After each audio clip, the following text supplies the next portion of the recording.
Hi, welcome to Ames Responds. This is a question and answer program where Ames organizations answer your COVID-19 related questions. I'm Susan Guiazda, Public Relations Officer for the City of Ames. We have several questions that have come in this past week, and we have several organizations ready to respond. If you have a COVID-19 related question, let us know. Give us a call on our hotline, 515-239-5670, or email us at covid19@cityofames.org. We'll try to get your question on our next program.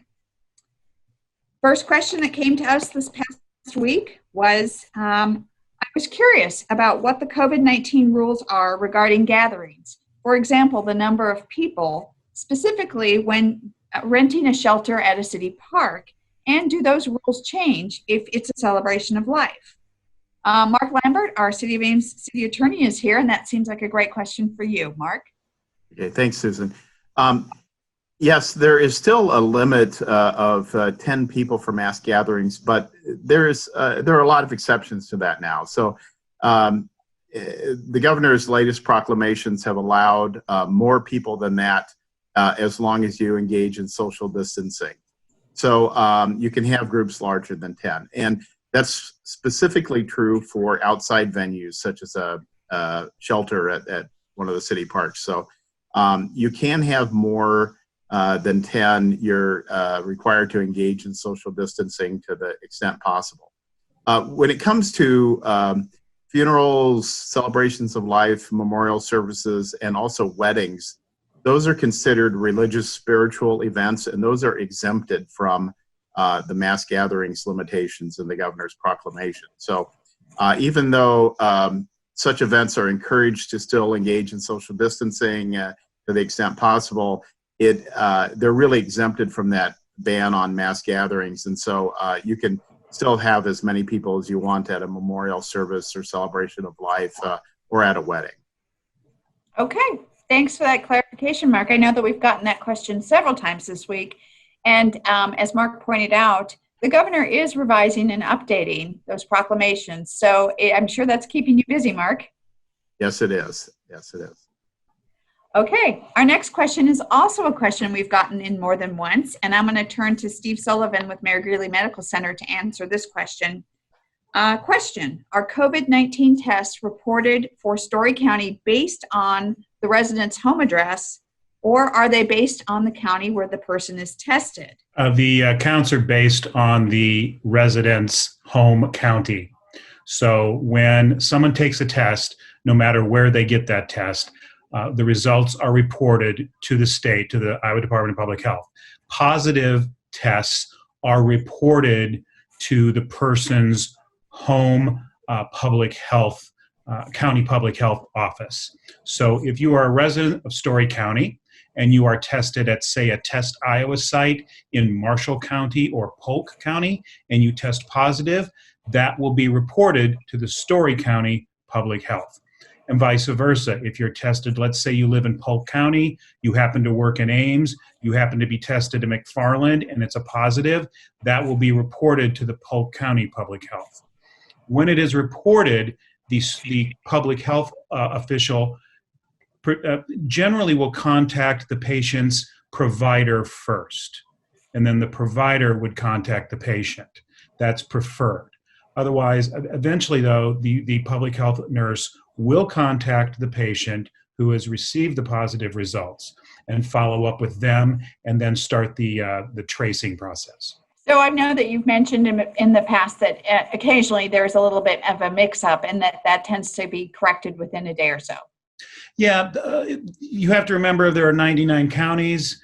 There are increasing places for testing, increasing availability of testing. That just means a lot more numbers and a lot more statistics to take care of. So yes, sometimes people are incorrectly slotted in their home county. So those are corrected. Some results come in a little later than you might anticipate in some cases. So it's an imperfect system, but it is working pretty well considering the volume of information they're having to deal with on a weekly basis. Sure, and I know that you have been extremely busy on a daily basis.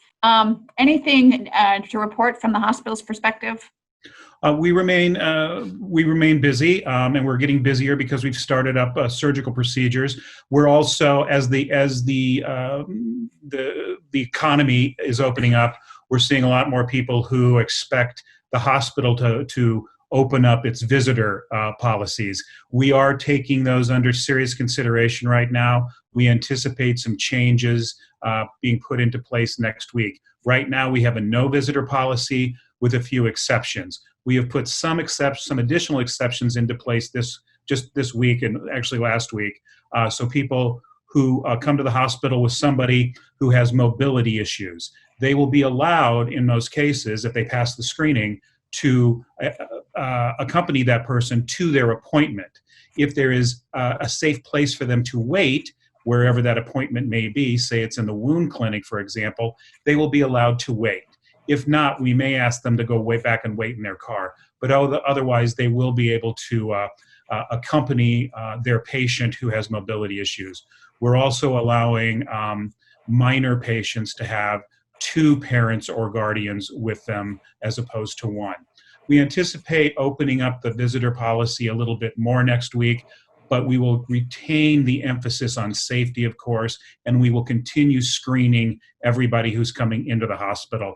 The screening process is going to be here for a good while.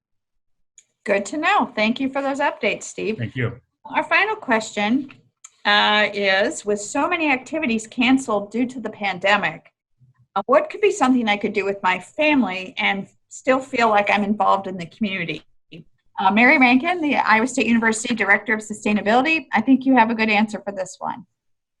Well, we're very fortunate in that we're able to hold one of our annual events this summer, the College Creek Cleanup event. As was mentioned, outdoor activities offer more of an opportunity to have safe social and physical distancing and consideration of those precautions related to COVID-19. This is one of those events for us at Iowa State, and it's also a city event. College Creek goes through both university grounds and city grounds. So it's a wonderful win-win opportunity to come out and help us clean up College Creek. We are putting into effect certain considerations specifically related to ensuring that we have that safety and health consideration related to COVID-19. We are doing all of our registration online this year, and check-in will be within social and physical safe distancing. We also are working to ensure that supplies are distributed in a no-contact manner to volunteers coming in. So we will provide trash bags and also gloves in a no-contact manner. Trash grabbers will also be available that we will ensure are cleaned and ready for our volunteers to be able to handle. When volunteers come back in, we have them dropping off the trash bags in a manner that then staff will make sure to tie them up and get the trash to the needed proper disposal manner. And we're also providing refreshments to volunteers, but those will all be prepackaged and will also be distributed in a no-contact order. And we have a lot of area to clean up, and so we're making sure to be very diligent in how we assign volunteers to specific areas of the creek, and do so in a directional manner so that unrelated groups of volunteers will not be crossing paths throughout the creek. So we've really given a lot of thought to this, but this great opportunity. College Creek is not an area that's particularly easily accessible, but it's so beautiful when you get down into that creek area, and we're really excited to have people help us. The event is being held on June 27th. It is a drop-in as you are able event from 10 a.m. to 2 p.m. Again, we ask that people register online so we know who's coming and we have enough supplies for all of them. But we will say that you're able to come and go as it works for you. We'll have somebody there at all times to greet you, to provide you with supplies, and to check you out when you are completed. And we also, again, we'll provide you with bags, with gloves, with trash grabbers, but we just ask that people dress accordingly.